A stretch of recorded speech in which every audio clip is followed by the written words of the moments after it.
কবিগুরু রবীন্দ্রনাথ ঠাকুরের তিরোধান দিবস 22শে শ্রাবণ উপলক্ষে বরাক বিনোদনের আয়োজিত কবি প্রণাম অনুষ্ঠানে আমার একটি ছোট্ট নিবেদন, একটি আবৃত্তি, সোনার তরী। গগনে বড় যে মেঘ ঘন বর্ষা, কুলে একা বসে আছি নাহি ভরসা। রাশি রাশি ভরা ভরা ধান কাটা হলো সারা, ভরা নদী খুঁড়ো ধারা খর পরশা। কাটিতে কাটিতে ধান এলো বর্ষা, একখানি ছোট ক্ষেত আমি একলা, চারিদিকে বাঁকা জল করেছে খেলা।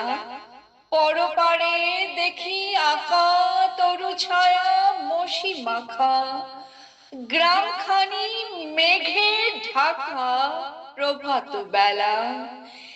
এপারেতে ছোট ক্ষেত আমি একলা, গান গেয়ে তরিবে কে আসে পারে, দেখে যেন মনে হয় চিনি উহারে।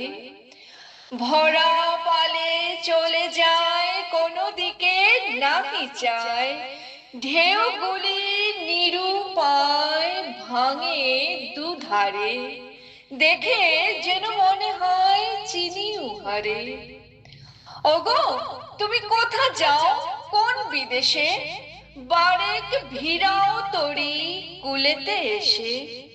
যেও যেথা যেতে চাও, যারে খুশি তারে দাও, শুধু তুমি নিয়ে যাও ক্ষণিক হেসে আমার সোনার ধান কুলেতে এসে। বিশ্বকবি রবীন্দ্রনাথ ঠাকুরের প্রতি বিনম্র শ্রদ্ধা। ধন্যবাদ।